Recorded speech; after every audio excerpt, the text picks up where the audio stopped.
我们这些公众人物哈，这个一马心动，郑丽文才要刚回来，卢秀燕呢也从欧洲回来，去了美国又去欧洲，韩国瑜呢6月24号到美国，那侯友宜呢我的了解现在也在美国，所以呢大家都在国外啊。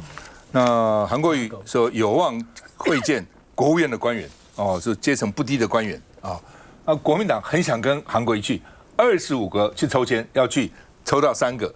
杨琼英、赖士宝、林思敏，我抽第20。你这样啊？你用排名的这样。最后一个是陪榜林思敏抽签啊，然后是要跟韩国瑜呢一起到美国。那民进党有3个了哈，那这个民众党有1个啊，那这个而且韩国瑜还去到 Arizona 参观台积电回程搭长荣这个华府的首航长荣我还不知道，以前没有会飞华盛顿，有飞纽约，有飞 LA、San Francisco 有。那因为呢直飞，所以商务舱太夯，所以呢赖士宝抽签抽到经济舱，抽不到商务舱。就他们抽2次，第一次先抽能够跟去的，然后再抽座位，再抽座位。然后呢，这个庄瑞雄说韩国瑜最近很高兴，那他问他为什么，他就问说。这个韩国瑜高兴什么？韩国瑜说：“兄弟啊，美国这次高规格邀请我所以呢说韩国瑜很高兴啊。那庄瑞雄说他以为韩国瑜在开玩笑就是问书记长，书记长说真的真的那另外呢，这个国民党主席郑丽文也结束访美的行程然后呢在上飞机以前挥手道早安，没有发表谈话，不过回台北应该会开记者会，应该会要发表谈话了那刘许婷说郑丽文出去是。传达台湾有不同的意见，免得对美交流都被民进党垄断了好像只听民进党的话那卢秀燕也回来了，那到底见哪些人？卢秀燕说目标达成，我想见的人都见到了我们在国际上有人越多越好那另外呢，卢秀燕说传出来说他的访欧接待是非常高规格的，大概就蔡英文上次能够见到人，卢秀燕都见到了。所以呢，2028各国都提前到底谁有可能选总统，大家都提前来押宝。我们看一下。去年以立法院长身份首次访美，被侨胞热烈迎接。韩国瑜率朝野立委前往美国华府观礼川普就职总统。6月底，他将再次率领跨党派立委访美。是不是美方对于我这个军购也算对于这个立法院这边一个肯定这样子？院长对我来说厉害。Partner 江启臣脸上露出喜悦，毕竟这次是美方为了感谢韩国瑜促成军购案，主动递出邀请，预计会见国务院与行政部门官员，还有参众议员。美方高规格接待，传出会有意外惊喜，让想随行的蓝营立委抢翻天。16号上午不得不抽签决定3位随行，因为整个党团52位立委就有过半25位抢着报名。据了解，原先韩国瑜有意指派柯志恩、陈永康、葛如君，最后中签的是林思明、杨琼英、赖士宝；绿营陈冠廷、郭玉琴、李博义；白营则派出1位洪玉祥。访美团除了会晤美方要角官员，还会去造访亚利桑那州的台积电。这是一个很重要的国会外交，相信呢韩院长会带领我们把台湾的声音传到美国去。除了这一个安全的议题上面，那经贸上都会触及。那韩国院长访美也不是第一次，对比那郑丽文主席他访问美国时，他传递的这个方法，外媒都有提到说是相对的天真的。被点名的国民党主席郑丽文16号清晨刚好返抵国门，不过对比上次访陆回国在机场发表谈话，这次访美回国只有简短的挥手回应。主席要不要谈一下成果？在机场没说的访美成果，留到中常会上说。谈这个话题其实很敏感，为什么？因为你当一个政治，现在是评论员嘛，以前当记者，对于我们台湾不管蓝绿白的政治人物到美国去访问，我标准是一致的嘛。有没有跨过波多马克河？有没有到艾森豪大楼见国安会的官员？有没有到国务院杜鲁门大楼去见到国务院的官员？然后见到什么样的官员，基本上都会有一个基本的就是什么样东西以上就算是大咖。那我的看法很简单，国务院如果是助理就是国务卿以上，就算是非常好的待遇了。国安会里面只要是资深主任就很好了。那以往不要讲总统参选人你说总统参选人当然有那过去2015年的时候，蔡英文跟朱立伦进到艾森豪大楼里面见到的是当时的副国务卿，那时候是布林肯，对不对？是国务卿下来第二号人物了，以往没有那么高的。然后以往这么多年，包含了赖清德总统当选之后哈 ，Vice President Elect， 2020年的2月还没有当选，但还没有上任，也到23号大楼。我讲近的。因为这几个都讲说，哎，你拿来跟郑义文主席比较不公平，他是党主席，并不是总统参选人。可是今年2026年的1月的时候，台湾民众党的党主席黄国昌也不是以总统参选人身份，他也去了 AIT 总部，然后中间有1个小时，由蓝营代理主席带他去了爱森豪大楼，进到国安会去进了1个小时，所以也是有进的。所以进爱森豪大楼并不是什么高标，而是说党主席以上，或是资深，或者是像这样的政治会有的。3月。是卢秀燕，她是台中市的市长，她也不是党主席，她也还不是总统参选人，有可能以后是，她也有进到23号大楼。所以这一次郑丽文主席确实，我认为了哈，她的规格没有很高啦，就是以我来看的话，甚至可能都还低了一点点。可是国民党的支持者现在看我讲这些话的时候，你也不要生气，因为国民党我现在列出来是3位，前面有卢秀燕，后面还有韩国瑜。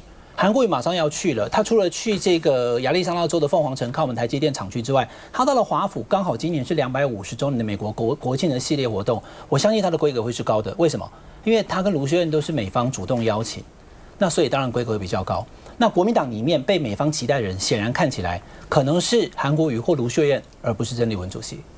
老沈，你要讲话？我觉得伟汉叔在评论这些如数家珍，就蛮有那么一回事。我的看法不一样。我觉得我们的国际地位、国际外交当然现在是很艰困，我们的地位是很卑微，但是你也不要更加的自我作践自己。我们现在几乎是我们的这些大咖在国内的地位应该有多高，是看他到国外去见到什么样的成绩啊，越高越好，然后呢回国交其妻妾。你看，真的可怜啊！我告诉你，将来不管蓝绿，2028年的到底你容易不容易选，有没有希望？其实是2个要素，完全不包括你最近在外国走动，有人到欧洲啊，到德国啊，2个到美国啊，这个其实都不重要。2样事情，就是你的主张、你的政策有没有得到中间选民，以至于可以过半的这种政策。第2点呢，你的声势、你的架势，看起来有没有望之有一点像人君呢？如果你看起来根本不像人君，你再怎么拼都没有用哦。但是现在有趣的是鼓励人。跟韩国瑜的关系啊，你晓得韩国瑜是因为促进这个整个特别预算军购特别预算过去了，那这个特别预算过去的结果是蓝的不高兴了，蓝的说也许尤其党中央不高兴了，过得太多，那个执政党呢是包括总统啊、院长啊都嫌啊这不搞应该要全数通过，实际上在2党都不高兴啊，但是这个韩国瑜居中调节顶赖过了，谁最高兴？鼓励人最高兴啊，不是鼓励人也不高兴吗？现在鼓励人，所以现在你看美国方面国会对这个案子的最后的数目是满意的，人家老美要做生意，对这个最后的结果是满意的，反而是我们的执政党、我们的在野党通通不满意。你看我们的政客。是不是有一点反应过度？是不是有一点想做人家的哈巴狗，也做得未免太过分？不，基本上是这样了哈，就是说为什么老美对这个7800亿满意？因为600亿已经编了预算了，等于是8400亿，那就是跟美国买的嘛。美国要卖你的，你都涵盖了，他怎么不满意呢？删掉的是要在台湾做的，那跟美国有什么关系？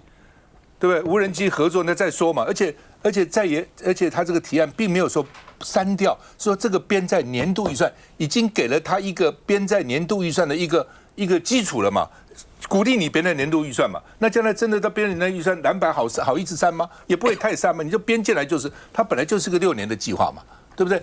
有时候我常常想哦，你要再想哦，当然这个军购到底110亿啊，140亿加起来250亿。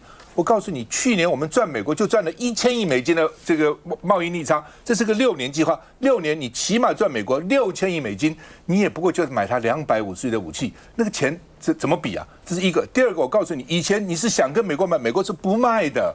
我们当时想买 F16， 想买 F16，美国不卖的，因为法国卖我们幻象2000，布希总统才说勉强说卖你吧，你能够有，他都不卖你。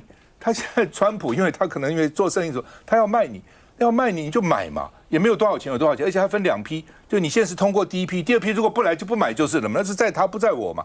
那问题在哪里呢？民进党非要那个1兆2500亿，赖清德现在还在讲你伤我，那国民党就接到那个3000亿，对不对？所以呢，你现在通过了7800亿，老美当然觉得可以啊，没有什么不满，哪有什么不满？不过老沈讲的，我认为重点不在，老沈讲一句话蓝绿都要听了。现在选举当然议员、立委不重要，总统那才重要，那是执政啊。中间选民最重要，你不要忘了，今天蓝绿都自己固守基本盘，基本盘够了，很爽啊。国民党的基本上20%，400万呐，哇，吃香喝辣，有这400万什么不行啊？办活动满满的几万人就满了，网络网红几百万人很爽啊，还不要说大陆的网民，400万人够你了。民进党也是啊，民进党有30%的支持度，30%600万，哦，很爽了。会不会当选？不会啊，为什么？差中间选民。但是你要讨好中间选民，蓝的深蓝也不满，深绿的也不满，所以呢都裹挟那个政治人物。你非要讲我喜欢听的话，那不会当选啊！爽了半天，2028谁当选，中间选民再决定。休息下再回来。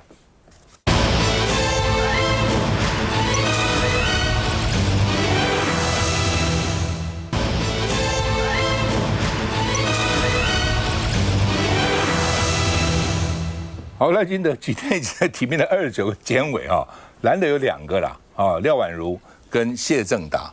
哦，谢正达做过新北市的副市长，那侯友宜选总统的时候，他是很重要的这个出力，把副市长辞掉，然后全力来辅选啊。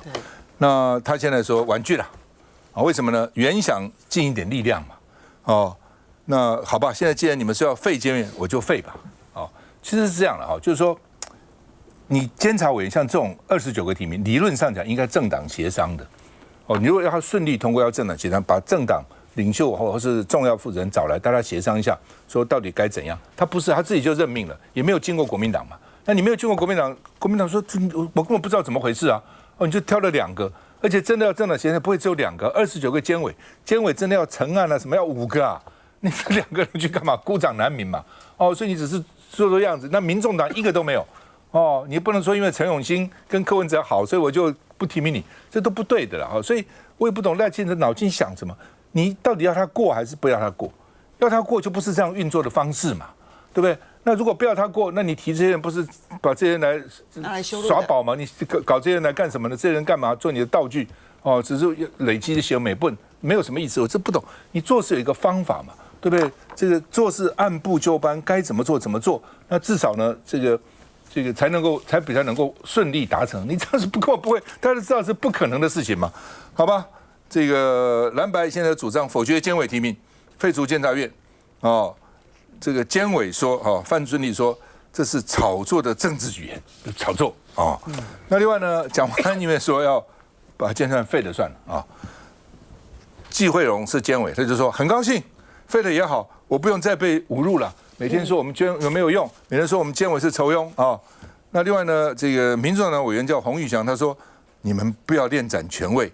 哦，合法不等于必要，意思是说，就算因为现在宪法没有废监院，所以它这里面存在是合法的，但是虽然是合法，不需要嘛。本来监察院的权力就应该给立法院嘛，考试院的权力就应该给行政院，3权分立就是这个样子嘛。哦，所以这个当时孙中山提5权是有他当时的道理。满清末年，你要去鼓吹革命，谁懂你什么革命啊？谁懂什么民主啊？对不对？中国人这在于2件事，第一个科举，万般皆下品，唯有读书高。所以呢，书中自有黄金屋，书中自有颜如玉，鼓励小孩好好念书，考试院在，对不对？然后呢，包青天、御史大夫，哦，所以呢，监察院在，所以那个时候来说服中国的人民，说他这个革命的这个原因是在这里。那现在100多年以后，你发觉在运作上是有问题啊，哦，这是很奇怪嘛。所以呢，这个合法，但是不等于必要哦。那另外呢，这个庄瑞雄说，这个。总统内心也希望废监察院啊，但是国民党摇摆不定啊。哦，一下要废，一下不会，要不然如果大家同意修宪，就一起修宪就完了吗？这是国民党摇摆不定哦。那民众党说要修宪，但是欠东风哦。那现在到底要怎样？要不然大家干脆，如果真的能够3党都协调好废，那就修宪嘛，那有什么问题呢？哦，修宪改回3权分立嘛。那蒋万安说要废监察院，民进党团质疑说你只不过要搭顺风车。你当立委的时候为什么不提案呢？那时候提案呢，那提案也不会过了，因为人数不足。我们看一下，在修宪废除监察院以前，当将冻结监察院除了相关必要的法定义务支出及人事费用之外，监察院的预算，台湾民众党一定要把它砍到您赖清德总统所提名的监察委员，我们全数都不会同意。那总统确实啊，赖清德总统他的内心，他也希望把那个监察院把你给废掉啊，那他也主张三权分立啊。那以他宪法的规定，他本来就是必须要你要去把他提名。亮君。我觉得这个废监院这事啊，当然这一开始宪法五权分立当然有它的背景。那如果现在大家都觉得监察院这个没有存在的必要性，那反正大家就提修法嘛。因为这个其实老实说，一开始就是这个当时宪法在起草的时候，当时国民党我想他们自己最清楚他们的历史背景。如果现在他们觉得要修监察院，那就大家来修，认真来修啊，不要都一直只是喊政治口号了。那再来就是这次当然也有这个监委的提名。那我看有很多人在批评说啊，什么赖清德这个当权了之后，然后就只是想着要分配酬庸。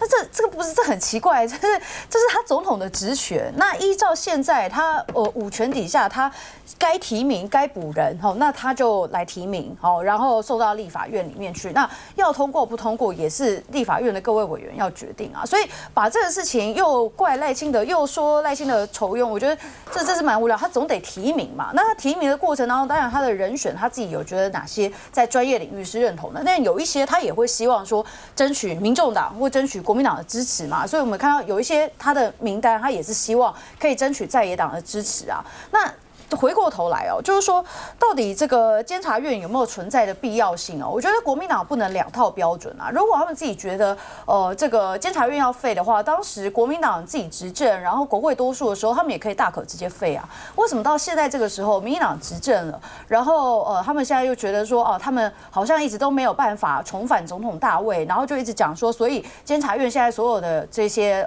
委员都有问题，然后呢这个监察的过程当中都有不公的状况。我觉得这个是两套标准。如果你们认为监察院就不应该存在，他的职权有问题，应该要回到立法院，你们执政的时候就直接修法，直接修宪。曾经当过国民党提名的这个被马英九提名的副院长候选人老沈发表意见。我跟你讲，我真的是够烦的，因为到现在为止，包括亮君在内，如果要指责对方说你到底现在赞成废还是不废，都把他过去这个人过去的记录挖出来调侃他一番。过去，比如过去种种史，现在是重新来了嘛，重新的一个局面嘛。现在我看因为这个蒋万安登高一呼，大概国民党的票、民众的票跑不掉了吧，对不对？那就看民进党啊，民进党愿意的话就成了。民进党而且只要赖清德说 OK，let's do it， 就100多票通通过了。对不对？现在如果这个到今天走到这个地方还过不了的话，这个历史记录会记这个罪过在谁的身上？在民进党的身上，要连林左水都会同意的，要不然，刘水啊，你出来讲我讲了有道理不？对不对？就是我跟你讲，这样在乎民进党的心中一念之差了。但是我要跟你讲，到今天为止，出来捍卫监察院的存在的大概只有2个、3个。他们都是什么？都是现任的监委，而且被提名再度连任的。所以你要看都是安内嘛，既得利益者。刚刚最新的新闻，那民进党提名另外一个廖婉如跟进谢政达，说他也婉拒提名，所以2个蓝的都婉拒提名了。真的老沈讲的不错了，所以现在就看赖清德，也许蓝军这边未必意见都一样。不过这个时候，如果赖清德说好，既然如此，蒋万安同意，全票，就这个时候毕其功于役，一致干掉。你不抓住这个机会，以前可能又没有了。因为刚刚亮君也质疑国民党，是国民党里面有不同意见，因为有人一直觉得说，哎呀，法统啊，五权宪法啦，孙中山啦，不能变啊，等等真的有人这样想法那但是现在既然到目前这个阶段，对不对？哇，看起来这个2个党大家都认为这样是至少主流意见是这样嘛。民进党就加进来，毕其功于役，把5权改3权，休息一下再回来。要不要问问你？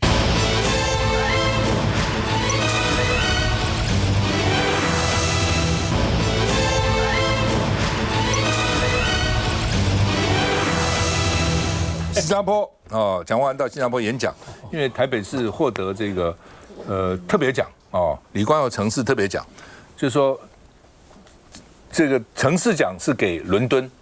啊，我不知道为什么伦敦得到伦敦，不过之前还给了墨西哥城啊，大家觉得墨西哥城好乱，给墨西哥城，那伦敦得，然后另外5个特别奖啊，台北市其中之一啊，好像上海啊还是天津好像都有哈。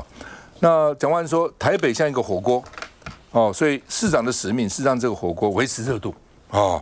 那不管呢，就是说这个火锅呢，汤底滚烫、香辣，甚至会让人流汗，但各种食材都能够融出完美的滋味。让人一试就变成主顾啊。那另外呢，这个蒋万安跟新加坡的总理黄循财握手啊，所以呢，网络赞美他说无限城论坛啊，什么意思？因为那个这个民进党提名人说要这个他不赞成双城论坛，他要办一个无限城论坛，讲的是我这无限城要跟纽约、跟这个洛杉矶哦，要跟伦敦、要跟巴黎啊，我们都要办论坛等等哈。那所以网络说，你看蒋万安至少跑到新加坡去举办一个论坛，这叫无限城论坛，不只有双城啊。但是呢，这个他的对手啊沈伯洋在打战斗陀螺，看到没有？在打战斗。不过当然现在年轻人很喜欢战斗陀螺了哈。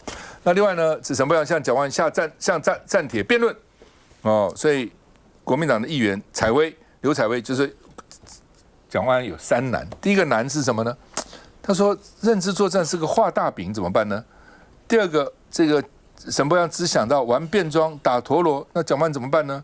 第三个就是说，这个为了救他的选情，抹黑唱衰台本，那蒋万安怎么办呢？一直笑沈伯洋啦，其实刘采薇了哈。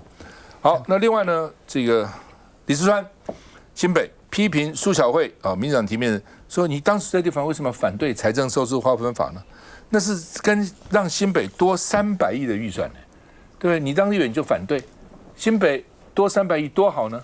哦，大家知道以前台北市台北县的时候，台北市的预算比台北县多很多，因为台北是首都嘛，哦，而且台湾那时候也拮据，没有那么多钱，它重点都放在台北市。台北县一河之隔，因为我当议员很久，我知道啊，比如堤防，同样的堤防，基隆河、淡水河堤防，台北这边就很高。台北县那边就很低，所以水淹上来也都跑到台北县去了。为什么？因为台北是要首位首都啊，所以钱在这个地方，连堤防都这样。当时我就觉得说这么不公平，这淹水应该都不淹才对啊，怎么都淹台北县去以邻为祸呢？哦，那所以现在新的财政收支方法让新北多300亿。那为什么苏巧慧要反对呢？苏巧慧说：“我不是反对啊，我反对是乱修的财政收支划分法，我反对是傅崐萁的财政收支划分法，反正就在骂来骂去。”我们看一下。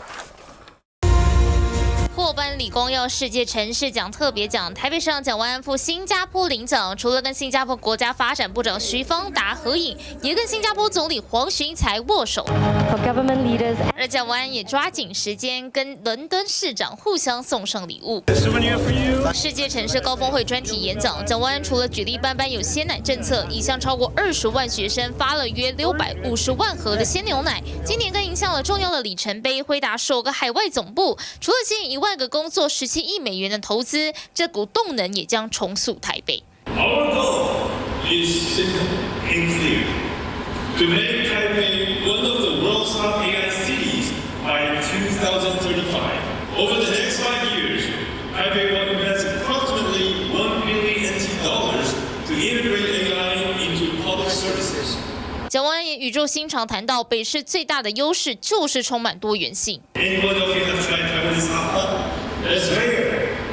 My ultimate mission is to keep the heat of the hot pot, to ensure Taipei remains an open, inclusive home for people of all ages, genders, backgrounds, and cultures. 要让世界看见台北这座民主、创新跟温暖的城市。赖建辉。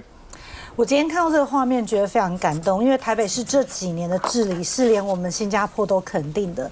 尤其是我看到蒋万安他去跟黄循财握手，还有他上次跟这个伦敦市长遇到的是另外一个巴黎的会议，所以他不就已经实现了沈伯洋所谓的无限城的政见吗？因为他在这个场合已经见到了无限的城市的长官。那我看了一下沈伯洋在他发表这些谈话的时候非常有高度。他说他首先感谢所有的台北市民，他所有的功劳都归给台北市民，还有历任的台北市市长。可是与此同时，沈伯洋在干嘛？就是你刚刚给我们看的，他在打战斗陀螺，并且他是以0-4吞败。他上次大罢免是0-32吞败。那记者又去问沈伯洋，沈伯洋就说。没有啦，台北市的市政还是有些缺点啊，还是有很多要改进的地方啊。就是我们传说中的沈伯洋废话题又出现了。那这个奖有多么的困难，在这边也要跟大家报告，它需要经过国际推荐机制的提名，然后通过2层的审查制度。所以当时呢，陪审团来到台北实地审查的时候，看到班班有鲜奶，他们非常的惊艳，因为他们是兼顾小朋友的成长健康，需要蛋白质，需要钙质，而且他们发现哇，原来台北市有这么多的便利商店，所以把它结合在一起，以及用学生的学生证，这个就是一个数位治理跟民生服务，把公共服务融入平常每一个小朋友的日常生活中，而且小朋友他是可以学习去购物，还有我问了很多小朋友，他们有那个乳糖不耐症，所以他们还有其他豆浆啊等等，可以去做选择的。那之前这件事情在苏贞昌、卓荣泰都一直没办法落实。苏贞昌叫做搬鲜奶，因为他是把鲜奶运到学校去，运到学校就大家要去拿保鲜的问题，对保鲜的问题。那再来，后来卓荣泰就把它撤掉，始终中央政府想不出任何方法可以兼顾小朋友的健康，还有这个食物的安全性，是台北市政府竭尽所能的想出方法，所以把它融合进小朋友的生活。他那个鲜奶也不是送到你的面前啊，是小朋友要自己去规划。我1个礼拜可以领几次，然后放假的时候没有，那我去还可以有所选择。后来我问了所有台北市的家长，每个人都非常的满意，不分党派。对，洪姐。这一次的这个颁奖啊，它是有2年1次，它并不是每一年都有的。那伦敦是首奖，然后另外有5个特别奖，包括了英国的安特卫普，然后呢还有布达佩斯哦，欧洲的匈牙利的布达佩斯，然后广州、台北跟天津。他并不是说，哎呀，我喜欢你这个城市，所以我就颁发给你。没有，其实他每一个城市他都有得奖理由，就是他特别喜欢他们在哪一个治理方面，可能有些人是交通的部分，好，可能有特别的创意。然后伦敦这一次得奖，他可能是把他那个32区如何做一个整合的部分，然后来得奖。所以其实每一个城市都是找到了那个特色，然后呢有评审委员到了这个城市之后，然后接着他们实地考察之后。国际上面这个竞争的城市这么多，然后最后决定。那我觉得这件事情当然凸显出来，就是我同意啦，就是沈伯洋说的，城市治理当然还有很多改进的地方。废话，当然有，哪一个城市没有这个就是需要改进的地方？但问题是你想要改进什么？我的关键就在这边嘛，就大家想要问候选人的，就是说，所以你要改进什么？你要改进的是这个鼠患的问题呢，还是战斗陀螺的问题呢，还是这个就是 cosplay 的问题呢？就是你要改进的是什么，而不是说哦这边呢那个3际线啊、天际线啊，我们如何，所以我们应该有一个整体的规划，然后因为有了这个整体的规划，我们才能够有一个完整的思考，然后呢？你知道为什么沈伯洋废话体这么样子的红？我后来模仿给大家，大家说哦，你模仿的最像，因为就是一堆的，就是要整体考量，不能够个别突破，然后个别的问题的话，就是这头痛一头，脚痛一脚，所以呢，我们要从根，然后呢去了解说它到底问题出在哪边，这样我们才能够做整体的规划。然后呢，我觉得今天呢。我很喜欢那个，就是苹果他们内部有一句很重要的话，他说任何事情啊，你能够把东西做出来才是艺术家。我想要说的是，能够把政策执行出来才是我们要的市长。休息一下再回来。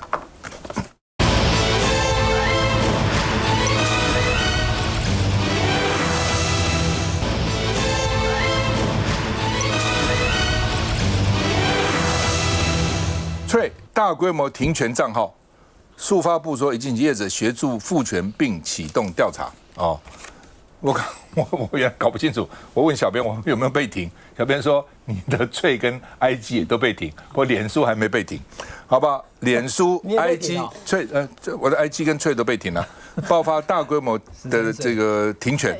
哦，这个 Meta 回应误判为未满13岁用户，很高兴。你也13岁，13岁，毕竟还是太年轻了。所以呢，停权了啊。那陈水扁说，祖克伯还我翠，他也被停了哦。所以你看都很有精神，真你看那个多有精神，还我翠哦。那另外呢，这个翠报停权潮，陈水扁说阿扁啊，个爹嘞哦，台派没有那么容易被打倒。其实不是，很多人都被停，啊，不是讲你干那你阿扁娘了哈，很多都被停，我嘛叫你点给哦。不过也有人讲说，其实他们是在查假账户哦，因为你自己想哦，台湾才2300万人，翠上跟台湾的账户就有9000万个，这谁弄的？哦，所以他们在查机器人账户、假账户，很多机器人一大堆搞这东西，所以你看都潮水般来攻击你哈。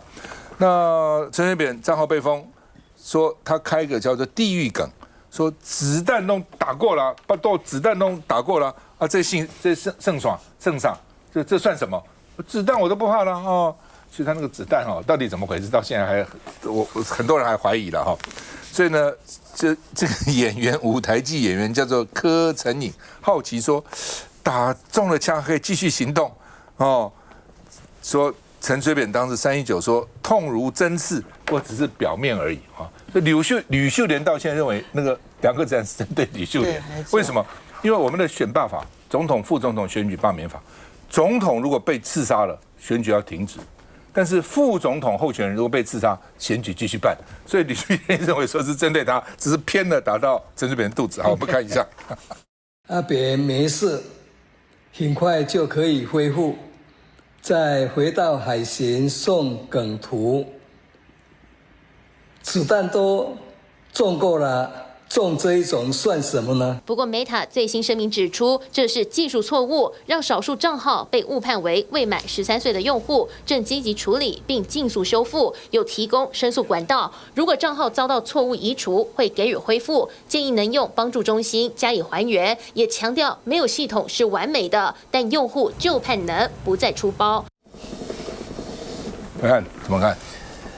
其实现在目前Trade 的这个灾情陆续在恢复当中，可是并不是完全解决。为什么？因为像今天就出现那个状况，就是用手机还可以发文，可是用电脑版的话，可能就没办法回复或者是打字。那这个我相信后续会回来了。观众朋友，我不用再太多时间了。我看了这个，我是有点想法的。我觉得这不是什么意外啦，只是Trade跟 Meta 可能不会告诉你。因为刚刚主持人已经跟大家说了，不告诉你就是真正的理由。我觉得是这样，因为不可能他让你高兴一下，你们都不满13岁，你会高兴是不是？毕竟是太年轻了。就是你讲这个事情就是关键。他不会所有的人都是一样的理由啊。有的人可能是多次登入，或是一下子有大量的账号。他比如有一种状况，我跟观众朋友讲不可以的。比如说一个人用一个这个 email 的账号，他创了太多的账号，那你想干什么？你想要弄水军、弄网军，或者是你要去诈骗吗？这种会被关注。所以呢，如果你有比较多账号的，这是看起来有大号、小号的，可能一个人有2、3个账号的被封的比较多。可是他一贯的给你个理由都是判定未满13岁。那你今天不管是用Trade，有人是通常是用 Instagram 来的，那你在验证委员申请的时候就给他出生年月日啦。